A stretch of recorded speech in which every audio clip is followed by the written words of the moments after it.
Well, that was a play about. I started off. It was a lesson in how an idea can change.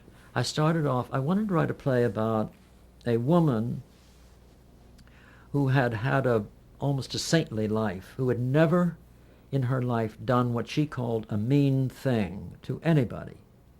And I wanted her to put her in a position where she had to. That was the dramatic action. Well, the action that I chose was to put her father in a county old people's home. There were no retirement communities in those days. And because that action was bigger than my idea, it became a play about what to do with old people. You see what I mean? And you forgot that it was about a woman who had never had to perform a mean, although that was there, but that wasn't what the play was about. It was how do we deal with people who grow old.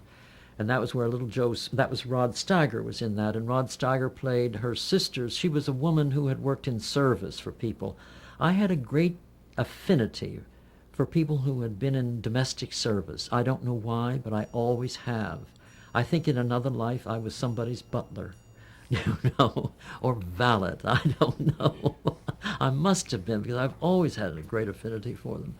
And she had been in service all of her life, and her younger sister was very weak-willed, and she was married to Rod Steiger, who was not very weak-willed, and he was sick of having Dad around the house all the time. His wife was going to have a baby, and he just wanted to get Dad out of the house, and this was the conflict. And it was a very good show. It really was. And Rod, at that time, was a totally unreliable in what he would do. You never knew what he was going to do. And we got on the air, and we saw a performance that we had never seen in any rehearsal at all. He took over the play and like a terrier and shook it, and made its teeth rattle. Well, now the play was not about his character. It was about Eileen Heckert, who herself can be a very dynamic actress. Well, it was a marvelous thing to watch in the control room, although I didn't know how it was going to come out, because Eileen sensed what was happening. So the only way I can describe it, she just slid right in under him. She just got very quiet and very soft. And of course, she still kept her scenes because he was so outrageous.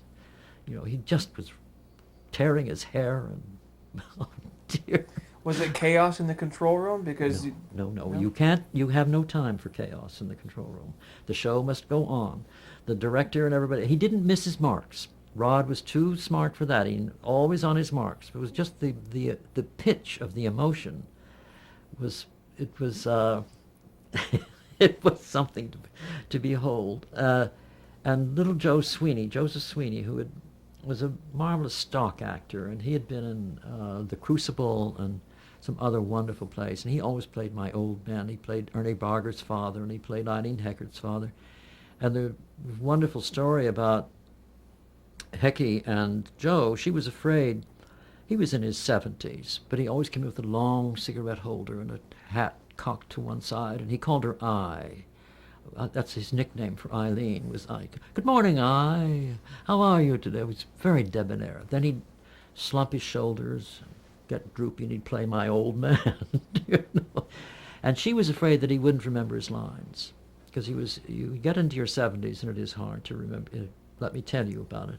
But so she thought, well, I'm going to learn his lines too. A lot of actors did that. If you were shaky about the actor you were playing with, learn his lines, because you may have to say them.